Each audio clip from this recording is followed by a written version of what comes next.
Tangled hearts, the comfort of possession. The world of Killua Zoldyck had always been one of shadows, where emotions were dangerous and love was a concept he couldn't afford to entertain. But as the days passed, something within him had shifted, something far more terrifying than anything he had ever faced. It was the way you made him feel, vulnerable, exposed, but at the same time more alive than he had ever been. He hadn't known how to express it at first. The constant push and pull of his emotions, wanting you but keeping you at arm's length, tore at him. But lately, as you spent more time together, he began to let his walls down just a little more. Inch by inch, his touch grew less careful, more demanding, his kisses deeper, more intense, as though he could no longer control the way his body craved you. One evening, the two of you found yourselves at a quiet cafe. Nested in a corner booth, your fingers intertwined across the table. The world outside seemed so far away, and for once, Killua didn't feel like an assassin or a cold-hearted Zoldyck heir. He felt like a man in love, and for the first time in his life, he didn't care who saw it. You laughed softly at something he said, and Killua's blue eyes were fixed on you. The way the dim light of the cafe softened the curves of your face, how your smile made him feel like his chest was going to explode. He couldn't look away. His gaze lingered on your lips, his thumb brushing the edge of your hand, a subtle gesture that spoke volumes. "You know," he said, his voice low and teasing, "I like seeing you smile. It's different when it's because of me." You met his eyes, the playful spark in your own mirroring his. "What can I say? You're hard to resist." He leaned forward slightly, his lips curving into a mischievous smile. "Good. You should never resist me."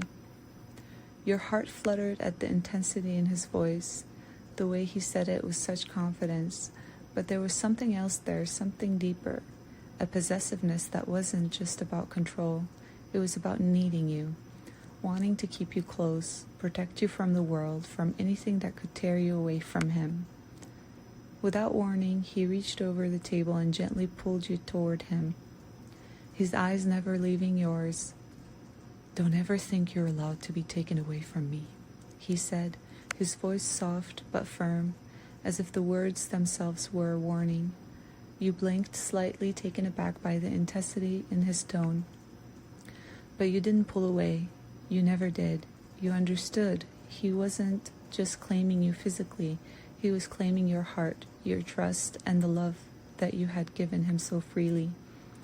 "Killua," you whispered, your voice trailing off in wonder. "I'm not going anywhere." He paused, his blue eyes searching your face as if trying to decipher whether you truly meant it. And when he found the honesty in your eyes, the tension in his body seemed to ease just a little.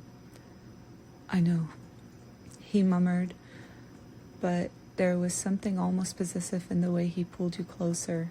His hand slid to the back of your neck, gently but firmly keeping you in place as he leaned in to kiss you, his lips moving over yours with a sense of urgency and longing that caught you off guard.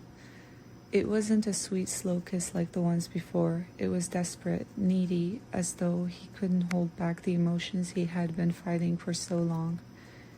You didn't resist, you never did. You gave yourself to him fully, allowing the kiss to deepen as his arms wrapped around you, pulling you closer as if trying to fuse your bodies together. His hands, once gentle and cautious, were now possessive, gripping your waist, his fingers digging into your skin, as if marking you as his own. When he finally broke the kiss, he rested his forehead against yours, his breath heavy. "I hate the thought of anyone even looking at you," he confessed quietly, his voice filled with a rare vulnerability. "I want to keep you for myself, and I will, no matter what." You stroked his cheek, your thumb brushing the edge of his jaw. I'm yours, Killua, always. His eyes softened slightly, though the possessiveness didn't leave him. If anything, it deepened. He wasn't used to feeling this way, this attachment. But the more he held you, kissed you, the more he realized that he couldn't let go. Not now, not ever. You were everything he ever knew he needed, and he wasn't about to risk losing you.